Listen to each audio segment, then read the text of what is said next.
तो जैसा कि आप देख सकते हो, हमें एक कमेंट मिला है जिस कमेंट में हमसे पूछा जा रहा है कि आप क्लाइंट्स को कैसे ढूंढ सकते हो, स्पेशली इंटीरियर डिजाइनिंग के लिए या फिर डिजाइनिंग के लिए। इस वीडियो में हम लोग डिटेल में डिस्कशन कर रहे होंगे कि क्लाइंट्स को कैसे ढूंढते हैं और हम लोग हर फील्ड के बारे में डिस्कस कर रहे होंगे। ये एक जेनरिक वीडियो होगा, नो मैटर आप एक डिजाइनर हो, आप एक वीडियो एडिटर हो, आप एक वेब डेवलपर हो या फिर आप एक AI स्पेशलिस्ट हो, आप किसी भी फील्ड से बिलोंग कर रहे होंगे, this video is for you. और इसमें हम लोग वो सारे हैक्स और वो सारे ट्रिक्स सीख रहे होंगे जो कि आपको एक्चुअल में क्लाइंट को हंट करने में हेल्प कर रहा होगा। तो स्टार्ट करते हैं इस वीडियो को। देखो यार, सबसे इंपॉर्टेंट बात तो ये है कि आपको एक चीज से नहीं डरना है, और वो जो चीज है वो है फेल होने से आपको नहीं डरना है।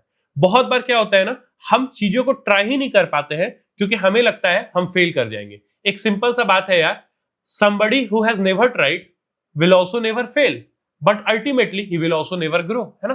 किसी ने जिसने आज तक कभी ट्राई ही नहीं किया है वो कभी फेल भी नहीं करेगा, बट वो कभी ग्रो भी नहीं करेगा। तो अब ये आपके ऊपर डिपेंड करता है कि आप किस साइड रहना चाहते हो। आप उस साइड रहना चाहते हो जहां आप जिंदगी में कभी नहीं फेल करोगे बट आप कभी ग्रो भी नहीं करोगे, या फिर आप रेडी हो फेलियर को वेलकम करने के लिए। क्योंकि क्लाइंट हंटिंग के जर्नी में आप ये मान के चलो कि फेलियर्स बहुत सारे आने वाले हैं और हम गेम ऑफ प्रोबेबिलिटी खेलने वाले हैं ना। अगर हम 10 लोग को ट्राई करेंगे तो शायद हमें कोई नहीं मिलेगा, अगर हम 100 लोगों के ऊपर ट्राई करेंगे तो शायद हमें 4 लोग मिलेंगे, अगर हम 1000 लोग के ऊपर ट्राई कर पाएंगे तो शायद हमें 40 लोग मिलेंगे। So it is all about game of probability और अपने माइंडसेट को इस तरह से तैयार करना कि आप रेडी हो फेल होने के लिए। यार एक कोट है ना कि घुड़सवार ही गिरते हैं मैदान जंग में, वो लोग क्या ही गिरेंगे जो खुद घुटनों के बल चलते हैं। तो अगर आपका माइंडसेट रेडी हो चुका है फेल होने के लिए, आप मल्टीपल अटेम्प्ट लेने के लिए तैयार हो, तो ये वीडियो आपके लिए है। स्टार्ट करते हैं सबसे पहले हैक के साथ, बट उससे पहले एक छोटा सा और डिस्क्लेमर मैं ऐड कर देता हूं, और वो है कि यार एक चीज समझ लो और बहुत इंपॉर्टेंट है, और जब से AI आया ये चीज और ज्यादा इंपॉर्टेंट हो चुका है कि अगर आपका स्किल्स अभी बहुत बेसिक लेवल पे, अगर जस्ट अभी आप बिगिनिंग की हो, आपको स्टार्ट किए 10-15 दिन ही हुआ है, तो यार पैसे के पीछे मत भागो, है ना। मनी फॉलोज माई ब्रदर, जैसा कि रवि किशन ने बोला है ना, पहचान ज्यादा चाहिए थी कि पैसा। पहचान, money follows my brother, money follows. नाम या दाम, नाम। ऐसा कुछ नहीं है। इंपॉर्टेंट है कि अभी आप अपने स्किल्स के ऊपर ही काम करो, अपने स्किल्स को ही अपग्रेड करो। स्किल्स को अपग्रेड करने का सबसे सिंपल सा तरीका यही है कि आप अच्छे अच्छे कंटेंट को कंज्यूम करो, है ना। अगर आप वीडियो एडिटिंग के फील्ड में हो, एक एग्जांपल लेके चलते हैं, तो आप अच्छे अच्छे वीडियो एडिट्स को देखो। जो यूट्यूबर्स हैं या जो कंटेंट क्रिएटर्स हैं जो बहुत अच्छे अच्छे वीडियोस को एडिट कर रहे हैं, आप उनके एडिटिंग को समझो, उसके पीछे के साइकोलॉजी को समझो और समझो वो क्यों कौन सा ट्रांजिशन को कब यूज कर रहे हैं। क्योंकि the source of creativity is very simple, it is consuming more and more creative content. जितना ज्यादा क्रिएटिव कंटेंट अपने दिमाग को दोगे उतना ज्यादा क्रिएटिव तुम्हारा दिमाग होते जाएगा। तो एक चीज तो ये हो रहा होता है। दूसरा चीज ये है कि आपको प्रैक्टिस बहुत ज्यादा करना है। हिंदी में कहावत भी है ना कि करत करत अभ्यास जन्मति होत सुजान। मतलब आई डू नॉट नो कि मैंने सही बोला या नहीं बोला, but moral of the story यही है कि आप जितना ज्यादा प्रैक्टिस करोगे उतना ज्यादा आपका स्किल परफेक्ट होते जाएगा, इंप्रूव होते जाएगा और अच्छा होते जाएगा। तो ये चीज दूसरा चीज है जो कि सबसे ज्यादा इंपॉर्टेंट है। और एक बार आपका स्किल मीडियम से एडवांस लेवल के बीच आ जाए, you are set to go, आप क्लाइंट हंटिंग स्टार्ट कर सकते हो। सबसे पहले तो यार तुमको अपना बहुत अच्छा पोर्टफोलियो बना लेना है। पोर्टफोलियो का मतलब क्या होता है, जहां पे तुम अपने बेस्ट वर्क्स को दर्शाते हो।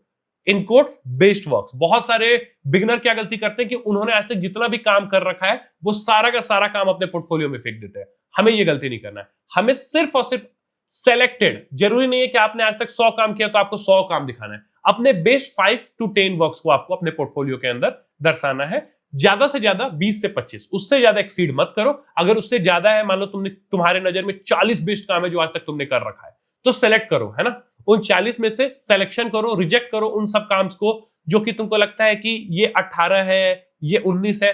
तुम्हारे नजर में जो तुम्हारा 20 आउट ऑफ 20 है उनको सेलेक्ट करो और अपने बेस्ट 15 to 20 वर्क्स को दर्शाओ। और 5 से 10 है तो भी चलेगा। दूसरा इंपॉर्टेंट चीज ये है कि पोर्टफोलियो को तुम किसी भी प्लेटफॉर्म पे बना सकते हो। तुम बिहेंस पे बना सकते हो, तुम चाहो तो एक प्रॉपर PDF बना सकते हो जहां पे तुम अपना सारा का सारा काम दिखा रहे हो। तुम कैनवा के ऊपर तुम पोर्टफोलियो बना सकते हो। बट मेरा पर्सनल सजेशन यही रहेगा कि अगर तुम किसी वेबसाइट के ऊपर अपना पोर्टफोलियो दिखाओ तो it will sound more good और मोर टेक्निकल। ये दिखाएगा कि तुम थोड़े टेक्निकल टाइप के भी बंदे हो। और अगर तुम वेबसाइट डेवलपर हो तब तो भाई देयर इज नो ब्रेनर कि तुमको अपना पोर्टफोलियो अपना खुद का एक वेबसाइट बना के ही बनाना चाहिए। फॉर एग्जांपल तुम्हारा नाम राहुल है तो राहुल सिंह 1234 @rahulsingh1234.com या rahul.com, जो भी तुम्हारा नाम है उसके साथ को जोड़ के अपना .com ले लो। 500-600 रुपए में मिल जाता है डोमेन, और अपना पोर्टफोलियो बना लो।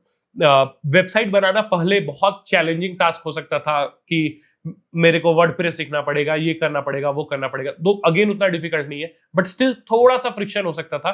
बट एआई के जमाने में वेबसाइट बनाना बहुत ईजी है। तुम किसी भी वाइब कोडिंग टूल का इस्तेमाल कर सकते हो। तुम चाहो तो बहुत सारे वेबसाइट बिल्डर्स भी आ गए हैं, जैसे कि लवेबल है, रिप्लिट है, गूगल एआई स्टूडियो है। ऐसे बहुत सारे प्लेटफॉर्म्स है जिसका इस्तेमाल करके तुम अपने लिए एक अच्छा खासा पोर्टफोलियो वाला वेबसाइट बना सकते हो। इनिशियली खर्चा नहीं करना है तो कोई फर्क नहीं पड़ता है, तुम लवेबल से डायरेक्टली अपना पोर्टफोलियो वेबसाइट बना लो। लास्ट में .lovable.dev आएगा या फिर .lovable.com आएगा, बस उससे ज्यादा कोई फर्क नहीं पड़ रहा होगा। अगर तुम चाहते हो डिटेल में मैं तुम्हें सिखाऊं कि कैसे वेबसाइट बनाते हैं, कैसे पोर्टफोलियो बनाते हैं, कमेंट कर दो। मैं 30 to 40 मिनट्स का एक डिटेल वीडियो ले आऊंगा या फिर 15 to 20 मिनट्स का एक शॉर्ट और कॉन्साइज वीडियो तुम्हारे लिए ले आऊंगा। तो अगर तुम चाहते हो कि मैं तुम्हें सिखाऊं वाइब कोडिंग करना, कमेंट में बता दो, मैं एक डिटेल वीडियो इस टॉपिक के ऊपर तुम्हारे लिए लेके आ रहा हूँ।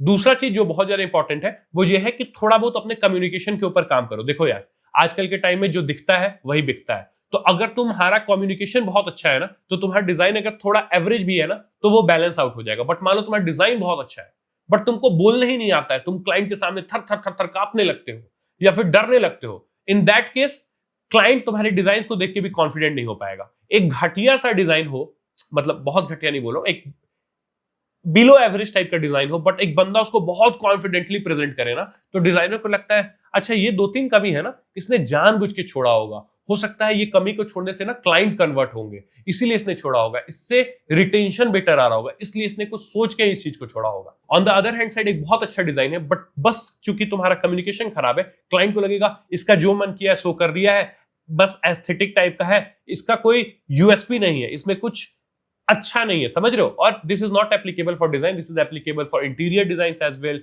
Video editing as well, websites as well, हर फील्ड में ये चीज अप्लाई हो रहा होता है। तो हमें अपने कम्युनिकेशन को इंप्रूव करना है। कम्युनिकेशन को कैसे इंप्रूव करोगे? बहुत सारे अच्छे अच्छे टेड टॉक्स हैं जिन्हें कि तुम देख सकते हो, बहुत सारे अच्छे अच्छे किताब हैं जिन्हें कि तुम पढ़ सकते हो, जैसे कि एक किताब है how to win friends and people, attitude is everything, है ना, हाउ टू स्पीक कॉन्फिडेंटली। ऐसे बहुत सारे अच्छे अच्छे किताब है जिन्हें तुम पढ़ के अपने कम्युनिकेशन के लेवल को भी इंप्रूव कर सकते हो, टेड टॉक्स को देख सकते हो, अच्छे अच्छे स्पीकर को सुन सकते हो।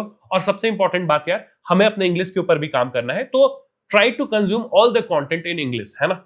जैसे कि तुमको जो भी मूवी तुमको देखना है, कोशिश करो उसको इंग्लिश में जाके देखो। जैसे अभी स्पाइडरमैन मूवी आया है ना, बहुत लोग होंगे जो हिंदी में जाके देख रहे होंगे। इट इज बेटर कि तुम जाके इंग्लिश में देखो। हो सकता है थोड़ा कम मजा आएगा, बट वो थोड़ा कम जो मजा आएगा ना, उसके चक्कर में तुम्हारा कम्युनिकेशन थोड़ा ज्यादा इंप्रूव हो जाएगा। तो इट्स लाइक मजा का मजा भी आ रहा है और कम्युनिकेशन भी इंप्रूव हो रहा है।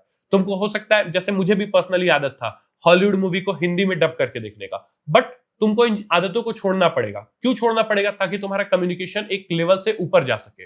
कोशिश करो जो उसका ओरिजिनल लैंग्वेज इंग्लिश है, इंग्लिश में ही देखो। और अपने दोस्तों के साथ, अपने फ्रेंड्स के साथ एक टाइम फिक्स कर लो, है ना, कि डेली हम लोग 7 से 8 बजे के बीच इंग्लिश में बात करेंगे। अब ऐसा मत करना कि तुम लोग दोनों मौन व्रत उस टाइम धारण कर लेना, बात ही मत करना 1 घंटा, ऐसा नहीं करना है। हमें 1 से 2 घंटा टाइम निकालना है जिस बीच हम लोग आपस में इंग्लिश में कम्युनिकेट करेंगे। उसके बाद आपको जैसे भी बात करना है करो, अपना हंसी मजाक करो, अपने लोकल लैंग्वेज में, हिंदी में, भोजपुरी में, बंगाली में, जो करना है करो। तो अब तक हम लोगों ने 2 चीजों के बारे में बात कर रखा है। नंबर 1, हमें अपना पोर्टफोलियो बनाना है। नंबर 2, हमें अपने कम्युनिकेशन के ऊपर काम करना है।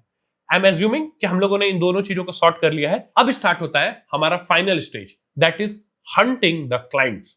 देखो यार, सबसे इंपॉर्टेंट चीज क्या है कि हमें गूगल मैप्स, लोकल बिजनेसेस, जितने सारे भी बहुत सारे ऐसे वेबसाइट्स हैं जहां पे नए नए स्टार्टअप को फंडिंग मिलता है तो उनका लिस्ट आ रहा होता है, उन सभी जगहों से हमें अपने क्लाइंट के डेटा, नंबर, फोन नंबर सबको एक एक्सेल शीट के ऊपर स्क्रैप करके रख लेना है। कैसे स्क्रैप करना है? बहुत सारे एजेंटिक एआई है, तुम उसका यूज कर सकते हो, या फिर तुम उस चीज को मैन्युअली भी कर सकते हो। फॉर एग्जांपल, सपोज करो मैं एक वेबसाइट डेवलपर हूं, मैं क्या करूंगा, गूगल मैप पे जाऊंगा, लिखूंगा कि डॉक्टर्स नियर मी, है ना, या फिर मैं लिखूंगा designers near me, interior designers near me, है ना, या फिर मैं लिखूंगा स्टूडियोज नियर मी। और जितने सारे भी डॉक्टर्स होंगे या फिर जो भी होंगे, मैं जिस भी फील्ड से बिलोंग करता हूं, मैं उस टाइप के क्लाइंट्स को हंट करूंगा। मैं एज्यूम करता हूं, एग्जांपल लेता हूं कि मैं एक वेब डेवलपर हूं, तो मैं अपने नीच रिलेटेड, जैसे एग्जांपल के तौर में मैंने डॉक्टर का बात किया, तो सारे डॉक्टर्स का मैं एक एक्सेल शीट के ऊपर मैं एक डेटा रेडी कर लूंगा।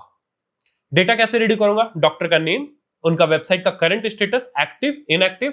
अगर इनएक्टिव है तब तो परफेक्ट है, तुमको अटैक करना चाहिए। अगर एक्टिव है तो फिर हम 2 कैटेगरी देखेंगे, एक कि क्या वो घटिया है, यानी कि हमको उसको ऊपर अटैक करना चाहिए, या फिर वो अच्छा बना हुआ है। अगर अच्छा बना हुआ है तो तुम अभी के लिए इग्नोर कर सकते हो।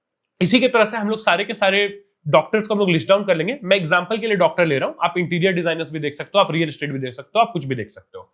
एक बार जब हमारे पास नाम आ गया, हम लोग कोशिश करेंगे एटलीस्ट 100 का लिस्ट बना लेने का। एक बार हमारे पास जब 100 लोगों का लिस्ट आ चुका है, उसके बाद हम किसी भी एआई टूल के ऊपर जाएंगे और जाके एक स्क्रिप्ट अपने लिए रेडी करेंगे, यानी कि परफेक्ट सेल्स पिच, है ना। उसमें ऐसा नहीं कि हम एआई को बोल देंगे कि डायरेक्टली स्क्रिप्ट रेडी कर लो, थोड़ा सा अपना दिमाग लगाएंगे, थोड़ा सा एआई के साथ ब्रेनस्टॉर्मिंग करेंगे और मल्टीपल चैट्स के बाद हम अपने लिए एक कस्टमाइज्ड पिच को रेडी करेंगे। एक बार हमारा कस्टमाइज्ड स्क्रिप्ट जब रेडी है, तो फिर उसमें हम लोग थोड़ा बहुत मॉडिफिकेशन करेंगे, एक बार वापस से व्यू करके, है ना। उसके लिए फिर तुम किसी और एआई टूल्स के ऊपर जा सकते हो, उसका सजेशन ले सकते हो, उससे रेट करवा सकते हो। थोड़ा एफर्ट डालना स्क्रिप्ट को रेडी करने में। आई थिंक तुमको स्क्रिप्ट को रेडी करने में एटलीस्ट 30 से 40 मिनट तो डालना चाहिए, क्योंकि तुम कॉलिंग में अपने दिन का डेली 2 से 3 घंटा लगाने वाले हो। तो स्क्रिप्ट को रेडी करने में अगर तुम 30 से 40 मिनट नहीं लगा रहे हो तो तुम बेवकूफी कर रहे हो। और बेस्ट तो ये रहेगा जितना ज्यादा टाइम डाल सको, अगर 6-7 घंटा डाल दो तो इट इज मोर बेटर, है ना। तो हमारा जब स्क्रिप्ट रेडी हो गया, जैसे स्क्रिप्ट का स्टार्ट कैसी भी तरह से हो सकता है, उसमें पहले हुक होना चाहिए, फिर मिड टोन होना चाहिए और लास्ट में हमारा एंड होना चाहिए। एंड के साथ कॉल टू एक्शन होना चाहिए। जब हमारा स्क्रिप्ट रेडी हो गया तो फिर हम अटैक करना चालू करेंगे। तो डॉक्टर नंबर 1 को अटैक किए, डॉक्टर नंबर 2 को अटैक किए, डॉक्टर नंबर 3 को अटैक किए। बेस्ड ऑन द फीडबैक हम अपने स्क्रिप्ट को भी इंप्रूव करते रहेंगे, है ना। तो it's like a customised engine कि अच्छा यहाँ पे बोलने पे डॉक्टर का मूड थोड़ा खराब हो गया, तो यहाँ थोड़ा सा इंप्रूवमेंट डाल देते हैं। फिर डॉक्टर नंबर 10 को अटैक किए, यहां थोड़ा सा और दिक्कत आ रहा है, तो यहां पे इंप्रूव कर देते हैं। तो इस तरह से जब तुम 20 से 30 डॉक्टर्स को जब तुम कॉल कर चुके होगे, again doctors is just an example, 20 से 30 क्लाइंट को जब तुम कॉल कर चुके होगे, तो तुम्हारा स्क्रिप्ट काफी हद तक इंप्रूव हो चुका होगा। उसके बाद तुम देखोगे कि हो सकता है इनिशियली तुम्हारा कन्वर्जन रेट 0 फर्स्ट 30 और फर्स्ट 40 में, नेक्स्ट 40 में वो कन्वर्जन रेट हो जाएगा 10% तो मैं ज्यादा बोल रहा हूं, मान लो 5 to 6% हो जाएगा। और उसके बाद तुम देखोगे कि 10 to 15% भी तुम्हारा कन्वर्जन रेट हो सकता है। तो दैट्स द थिंग, है ना। और 10% conversion rate is a crazy rate. Technically तुमको ये अज्यूम करके चलना चाहिए, रियल अगर मैं एक रियल एक्सपेक्टेशन दूं तो 2 से 3% का conversion rate is also very good. मतलब तुम 100 लोगों को कॉल करो, अगर 2 लोग कन्वर्ट हो रहे हैं नो प्रॉब्लम। 100 लोगों को तुम 5 दिन के अंदर कॉल कर सकते हो, डेली 20-20 अगर कॉल करोगे और डेली 2 घंटा टाइम दोगे तो that's the minimum you can do, है ना। अगर 5 दिन में तुम 100 लोग को कॉल करते हो और तुम्हारे पास 2 क्लाइंट आ जाता है जो तुमको 20-20 हजार रुपए दे रहा है, व्हाट्स द प्रॉब्लम गाइस।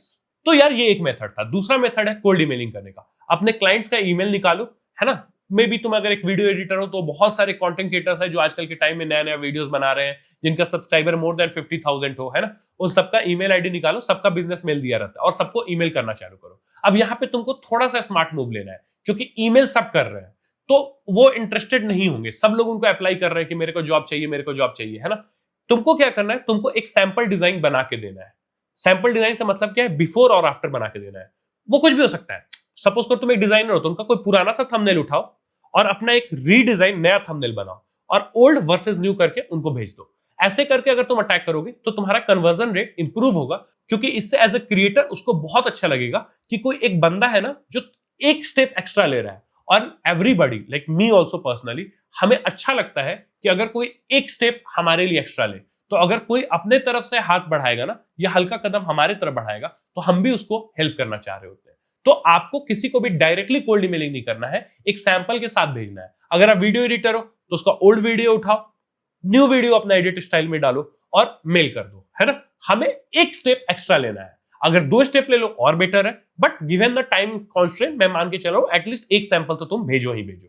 अब इससे तुम्हारा स्पीड जरूर धीरे हो जाएगा कि तुम एक दिन में हो सकता है 50 ईमेल कर सकते थे, बट चूंकि अब तुम सैंपल्स बना रहे हो तो तुम शायद 8 या 10 ईमेल कर पाओगे, बट तुम्हारा कन्वर्जन रेट बहुत अच्छा हो जाएगा। 50 ईमेल करके 0 क्लाइंट पाने से बेटर है कि 10 ईमेल करके हम 1 या 2 क्लाइंट पा लें, है ना गाइस। तो हमें दूसरा इस मेथड को फॉलो करना है। तीसरा, और यार मेरा खुद का personal favourite, start participating in all the competitions around you. यार बहुत सारे स्टार्टअप कॉम्पिटिशंस होते हैं, बहुत सारे हैकाथॉन्स होते हैं, जहां पे जो जजेस आते हैं ना उनके बहुत सारे नेटवर्क्स होते हैं, जैसे कि उनके खुद के ही मल्टीपल बिजनेसेस होते हैं या फिर मल्टीपल बिजनेस होते हैं, स्टार्टअप्स होते हैं जहां पे उन लोगों ने इन्वेस्ट कर रखा होता है।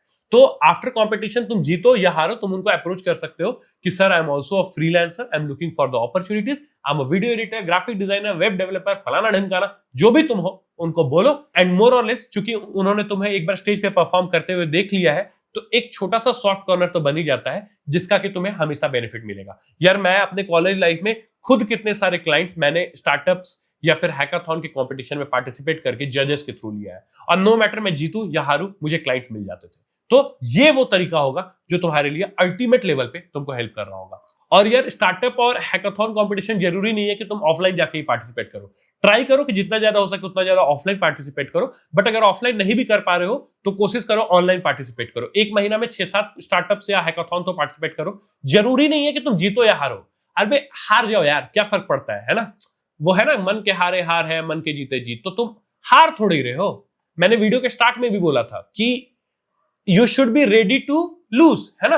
तुम एक्चुअल में तुम जीत रहे हो, तुम नेटवर्क अपना इंप्रूव कर रहे हो, तुम अच्छे अच्छे लोगों से कनेक्शन जीत रहे हो, तुम एक कंपटीशन हार के तुम मल्टीपल चीज जीत रहे हो। और हारने में प्रॉब्लम ही क्या है, अगर वो हार तुमको बिजनेस लाके दे सकता है। तो वही है यार, मन से हार नहीं मानना है। टेक्निकली अगर तुम देखो तो तुम क्रेजी लेवल पे जीत रहे हो, तो तुम हार के भी जीत रहे हो। और वो बंदा जो जीत के अंडरग्राउंड हो जाए, वो किसी से नेटवर्क ना करे, किसी से बात ना करे, वो जीत के भी हार गया। तो तुमको स्टार्टअप कॉम्पिटिशन या फिर बाकी सारे कॉम्पिटिशन को सीरियसली लेना है और उन सब में भी क्रेजी लेवल पे पार्टिसिपेट करना है। तो बस यार इस वीडियो को यहीं तक रखते हैं। इसमें हम लोगों ने 3 मेथड डिस्कस कर लिया है, 3 तरीका डिस्कस कर लिया है जिससे कि तुम क्लाइंट को हंट कर सकते हो। अगर तुम चाहते हो कि मैं इस वीडियो का पार्ट 2 लेके आऊं जिसमें मैं और 3-4 तरीका तुम्हें बताऊं, अपने पर्सनल सीक्रेट टिप्स और ट्रिक्स तुमसे शेयर करूं जिससे कि तुम क्लाइंट को हंट कर सकते हो, तो कमेंट में बता दो, मैं इसका पार्ट 2 भी लेके आ रहा हूं। और यार इस चैनल को सब्सक्राइब करके रखो, क्योंकि इसमें हम लोग तुम्हारे लिए गाइडेंस, ट्यूटोरियल्स और मोटिवेशनल क्या होता है यार, मतलब वो फेक मोटिवेशन का मैं बात नहीं कर रहा हूं, रियल मोटिवेशनल वीडियोस तुम्हारे लिए लेके आ रहे होंगे। See you guys in the next video. जय हिंद।